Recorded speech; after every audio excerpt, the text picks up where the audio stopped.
오늘 은혜 받을 하나님의 말씀은 마태복음 15장 21절에서 28절입니다.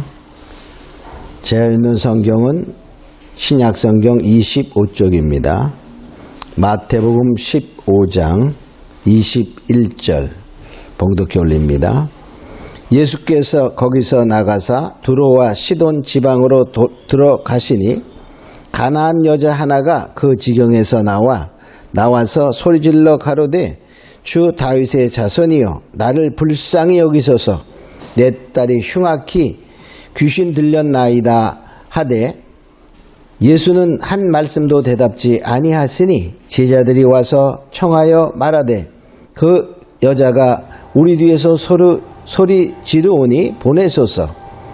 예수께서 대답하여 가라사대 나는 이스라엘 집에 잃어버린 양 외에는 다른 데로 보내심을 받지 아니하였도다 하신대 여자가 와서 예수께 절하여 가로되 주여 저를 도우소서.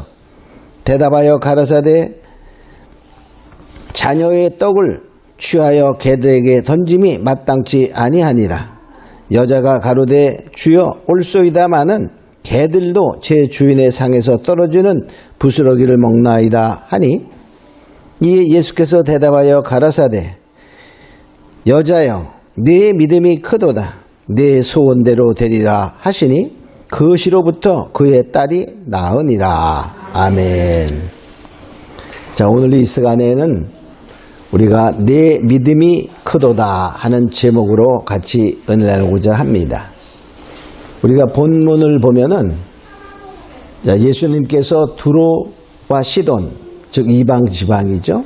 자, 이방 나라 두로 시돈에 가셨을 때에 가나안 여인, 즉 이방 여인이 나와서 예수님께 내 딸이 정말 흉악한 귀신에 들렸습니다.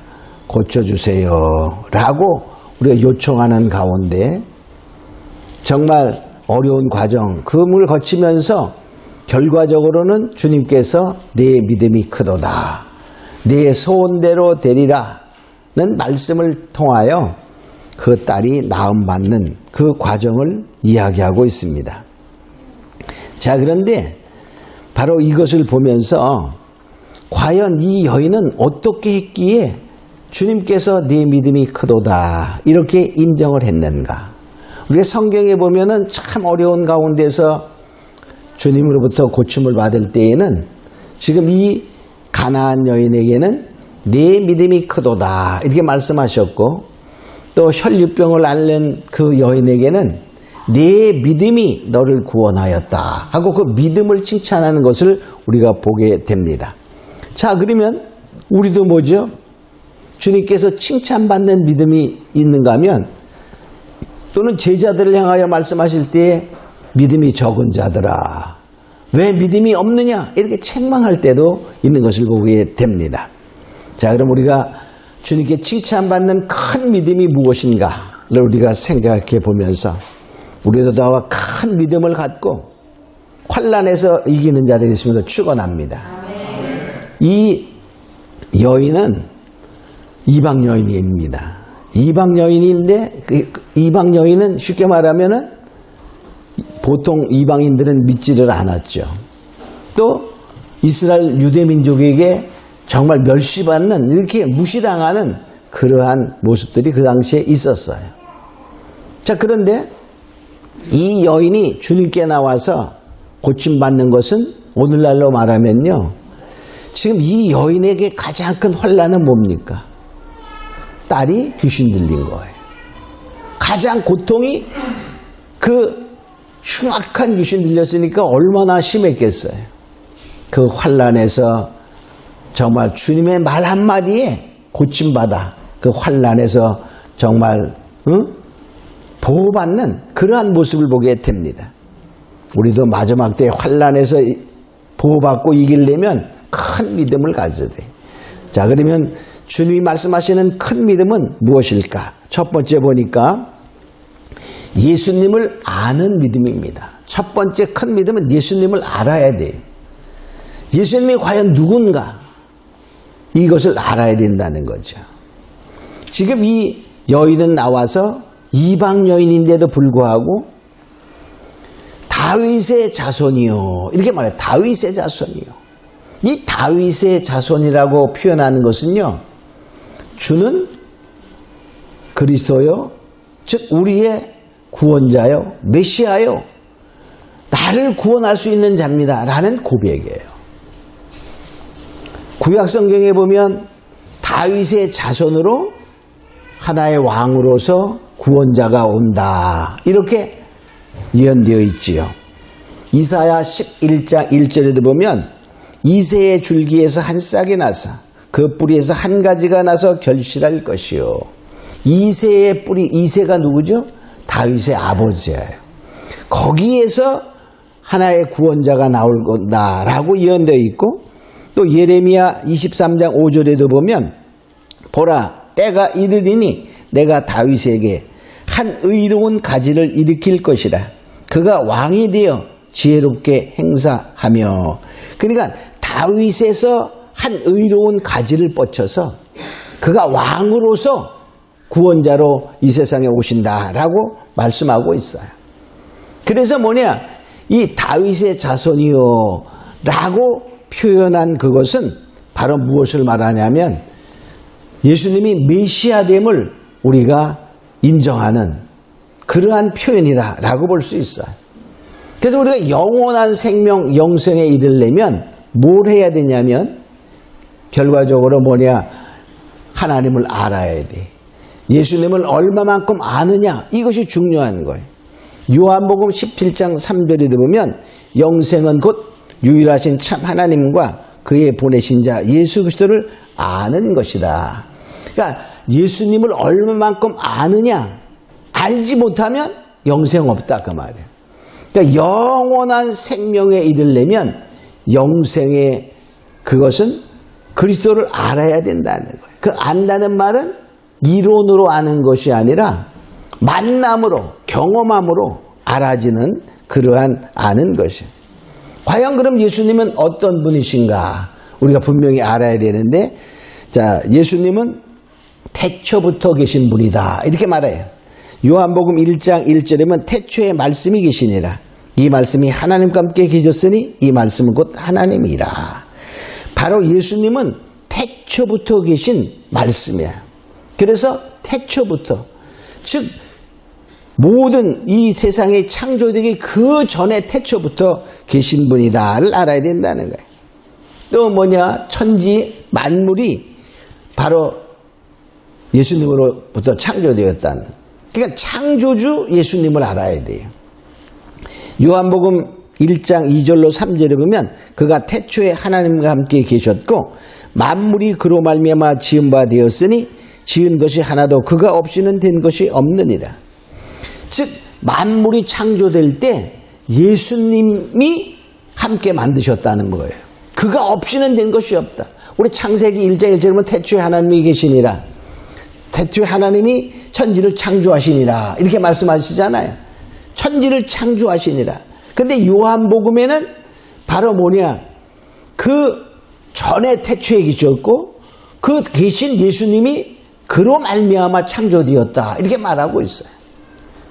물론 하나님과 예수님은 동체이기 때문에 두 표현이 다 맞지만 우리가 또 삼위일체 하나님이셔서 그 역할이 좀 잠깐 다르죠.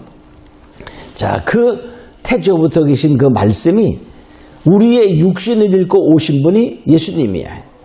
자, 말씀이 육신이 되어 오신 분이 예수님이신데 요한복음 1장 14절에 보면 말씀이 육신이 되어 우리 가운데 거하심에 우리가 그 영광을 보니 아버지의 독생자의 영광이요 은혜와 진리가 충만하더라. 그러니까 말씀이 육신이 되어 이 세상에 오신 그분이 바로 예수님이시다. 그런 말이죠.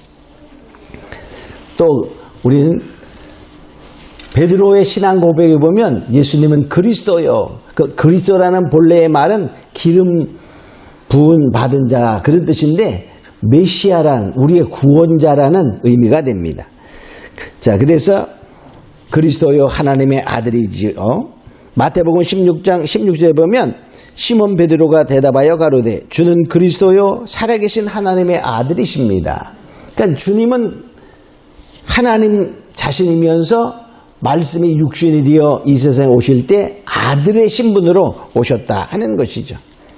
그래서 예수님은 하나님 자체 영광의 광채며 본체입니다. 빌립보서 2장 6절에 보면 그는 근본 하나님의 본체시나 하나님과 동등됨을 취할 것으로 여기지 아니하시고, 하나님의 본래 본체인데 아들의 신분을 이름을 가지고 이 세상에 오신 분이죠. 히브리서 1장 3절에도 보면 이는 하나님의 영광의 광채시요 그 본체의 형상이시라. 그러니까 예수님은 하나님 자체의 광채, 하나님 자체이며 그 본체시다라고 말하고 있어요. 그래서 우리가 예수님을 이제 만나서 알아야 돼. 그래야지 뭡니까? 예수님을 알면 천국과 지옥이 그냥 믿어지고 알아지는 거예요. 우리가 보지 않아도. 어떤 사람은 보고서 믿는 사람도 많잖아요. 안 믿다가 막 지옥을 보고 천국을 본 다음에 정말 열심히 믿는 사람도 많아요. 그러나 주님을 알면 우리는 그냥 믿어지는 거예요. 보지 않았지만 천국과 지옥은 반드시 있고 꼭 믿어야만 천국에 간다는 사실도 우리는 아는 것입니다. 자, 두 번째로 시험을 이기는 믿음이 큰 믿음이에요. 시험을 이기는 믿음입니다. 자, 예수님이 이 여인이 와서 첫 번째 말할 때 다윗의 자손이여 나를 불쌍히 여기셔서 내 딸이 흉악히 귀신 들렸나이다 라고 외쳤어요. 근데 주위 제자들이 말하기를 소리 지릅니다. 저 여자가 막 이렇게 말했어요. 그래서 조용조용 얘기한 게 아니라 정말 있는 힘을 다하여 소리 질러서 주님께 말을 했어요. 근데 주님은 첫 번째 대답지 아니하셨다. 아무 소리도 대답지 않았어요. 예수님이 들었는데 대답지 않았어요. 무시한 거예요. 무시한 거예요. 자, 여러분이 무시당하면 어떻죠? 누가 좀 아는 척 하는데 본 척도 안 해. 그러면 어떻게 해? 열받아서 너 날 무시하냐? 어떤 사람들은 막 무시한다고 뭐 칼부림하고 막 그런 사람들도 있잖아요. 그러니까 무시해를 당했어요. 이게 첫 번째 시험. 자, 그런데 두 번째는 뭐죠? 또 도와달라고 얘기하니까 뭐라고 말하냐면, 자, 떡을 취하여, 자녀의 떡을 취하여 개들에게 던짐이 마땅하냐? 이렇게 말합니다. 이거는 뭡니까? 개 XX나? 이렇게 취급하는 거야. 이건 무시가 아니라 멸시하는 거야, 멸시. 자, 그런 큰 두 가지의 예수님이 그 여인을 시험했지만 이 여인은 첫 번째 무시당할 때 어떻게 했습니까? 자, 무시당할 때 보니까 이렇게 말하고 있어요. 25절에 여자가 와서 예수께 절하며 가로되 주여 저를 도우소서. 무시를 당했지만은 뭐라고 말하냐면 나를 도와주세요. 절하며 그 말은 뭡니까? 오늘날 말하면 예배를 열심히 하고 기도 열심히 했는데 주님이 기도 응답을 안 해. 주님이 안 계신 것 같아. 그래도 뭡니까? 포기하지 아니하고 더욱더 열심히 예배하며 기도했다. 그런 의미가 되는 거예요. 결과적으로 뭡니까? 그러니까 이제 그때 또 멸시하는 말을 하는 거예요. 자녀의 떡을 취하여 개에게 던지기 마땅하냐. 그때 이 여인이 대답이 무엇이었죠? 두 번째 멸시함에 그가 응답한 것은 맞습니다. 맞습니다. 주님 말씀 맞습니다. 예수님 말씀 맞습니다. 이렇게 인정하는 거예요. 예, 나는 개입니다. 그래. 정말 우리가 인간적으로 생각할 때 이렇게 멸시당하면 어떨까요? 무시당해도 화나는데 멸시당하면 어떨까? 정말 칼 들고 나올 확률이 많아. 그죠?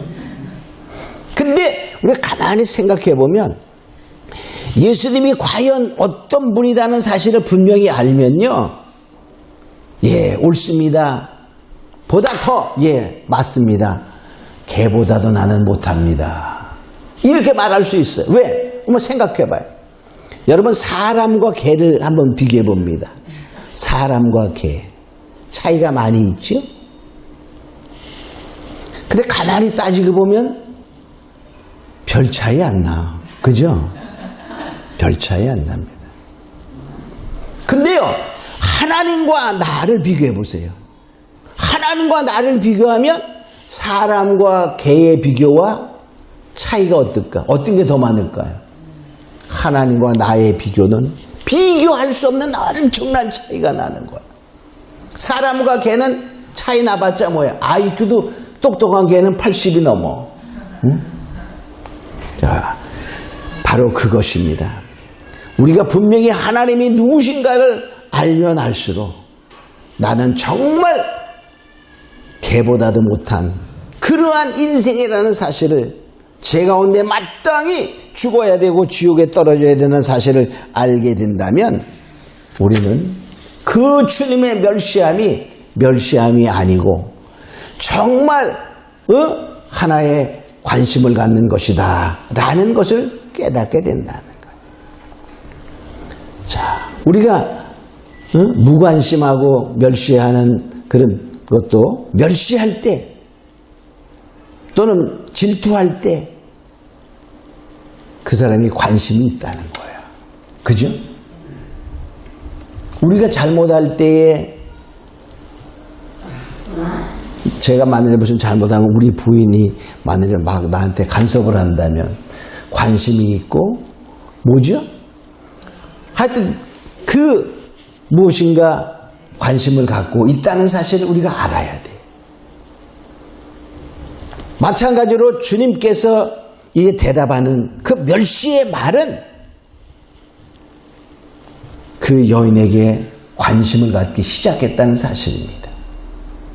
그러니까는 개라고 말에 비유를 해도 맞습니다 라고 인정하며 주님을 더욱더 정말 요청하며 바라보는 그러한 믿음의 표현이다 라고 볼 수 있어요. 그러니 주님이 어떨까요? 정말 믿음이 크도다 이렇게 말씀하시는 것을 보는 거예요. 네 믿음이 크도다. 그러니까 네 소원대로 되라. 그 말은 그 소원이 뭐였죠? 딸이 귀신 들림에서 낳는 거야. 그러니 그 딸이 나왔다 이렇게 선언되는 것을 보게 됩니다. 우리도 정말 주님께 큰 믿음을 보여줄 수 있는 자가 되시는 걸 축원합니다. 세 번째의 큰 믿음은 말씀을 절대적으로 신뢰하는 신앙입니다. 마태복음 8장에 보면요, 이제 백부장이라는 사람이 나오면서 자기 하인이 병들었어요.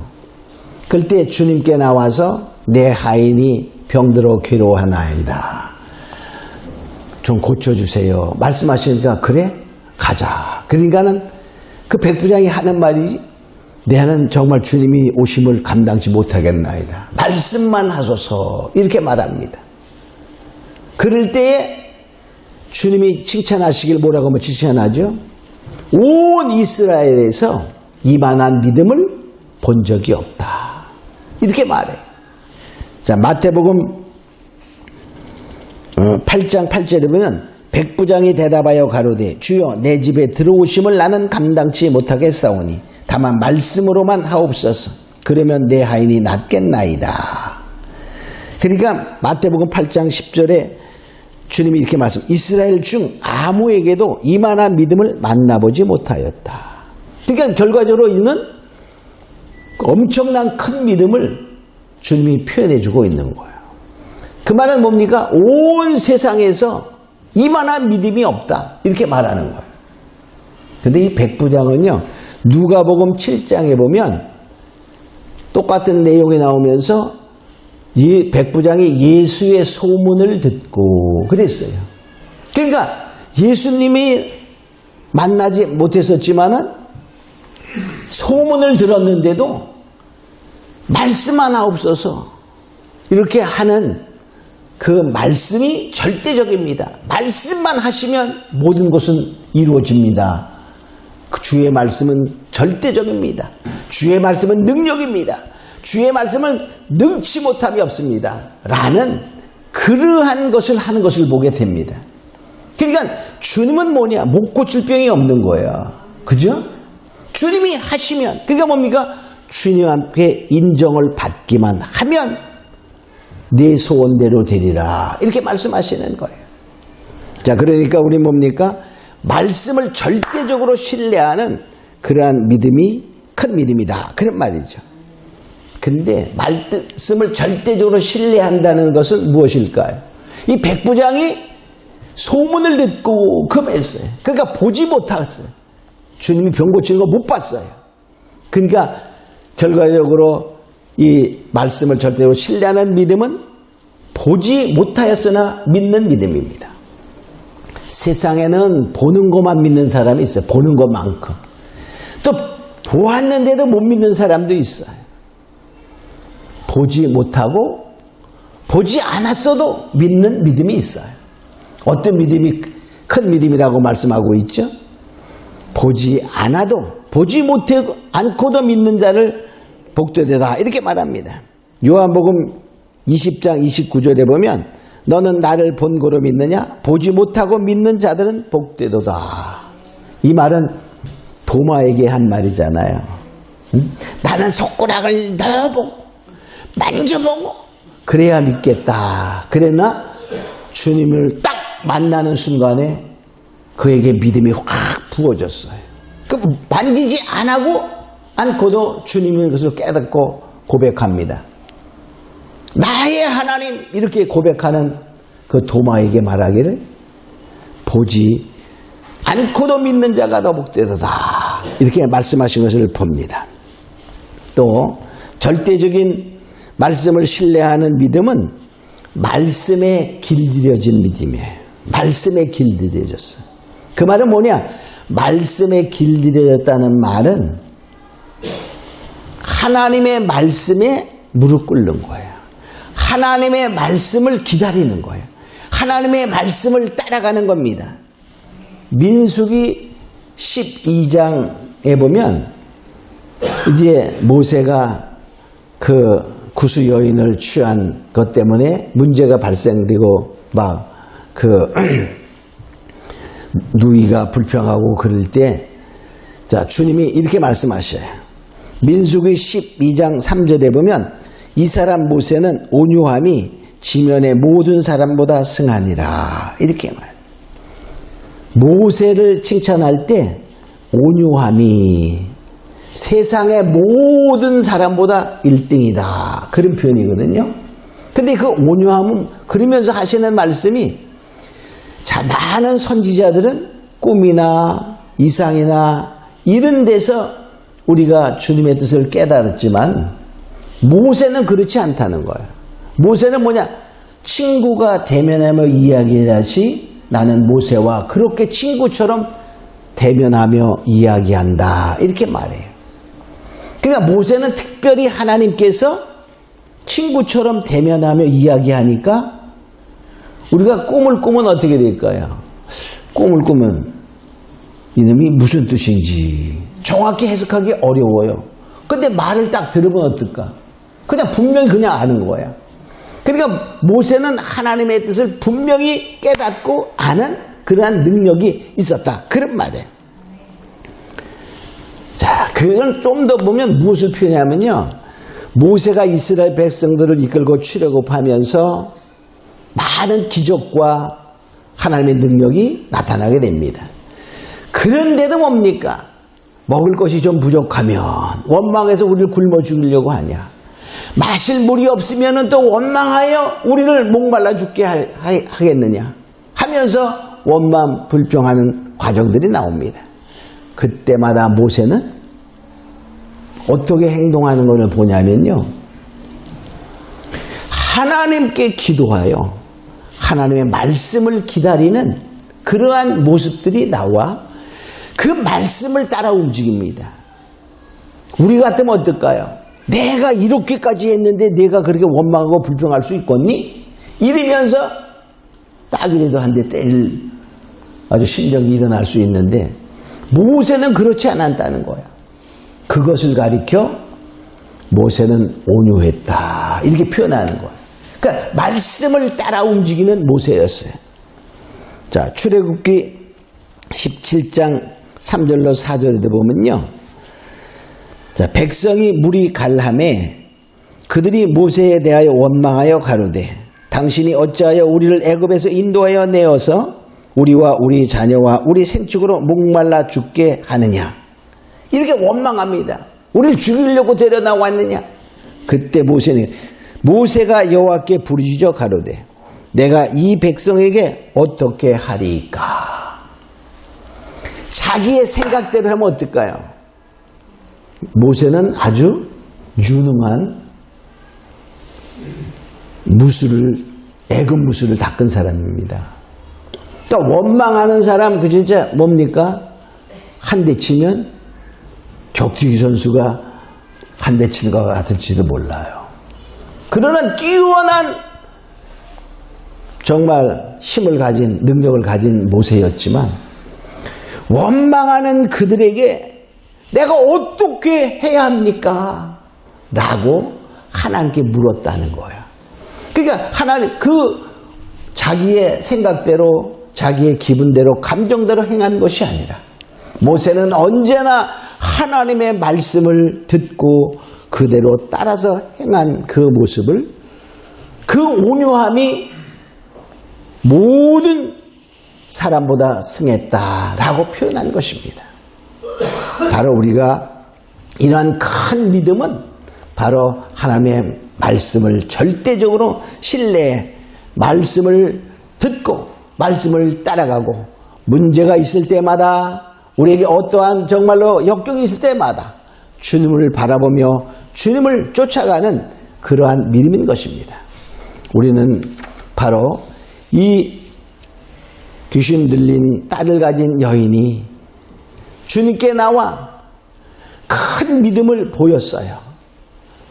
내 믿음이 크도다. 이렇게 주님이 인정한 후에 모든 문제가 해결된 것처럼 우리도 정말 이제 큰 믿음을 소유하는 자가 되길 다 예수님으로 축원합니다. 그 큰 믿음은 뭐였죠? 첫째, 예수님이 어떠한 분인가를 바로 아는 그러한 바로 아는 신앙이에요. 두 번째는 뭐였죠? 어떠한 시험이 와도 무시함을 당했습니다. 멸시함을 당했습니다. 그래도 뭡니까? 주님께 계속적으로 주는 정말로 나의 주인이십니다. 라는 그 고백. 주는 정말로 나의 구원자라는 그러한 고백으로 굳게 변치 아니하고 나아가는 믿음이며 하나님이 말씀하시면 우리가 이해가 안 돼도 하나님이 말씀이라면 정말로 따라가고 말씀에 순종하는 자가 될 때에 하나님은 너는 정말 큰 믿음의 소유자다. 내 소원대로 되리라. 이렇게 오늘도 말씀하시고 우리를 현재의 환난과 다가올 미래의 환난에서 다 구원하시고 보호하시고 하나님이 인도하실 것을 믿습니다.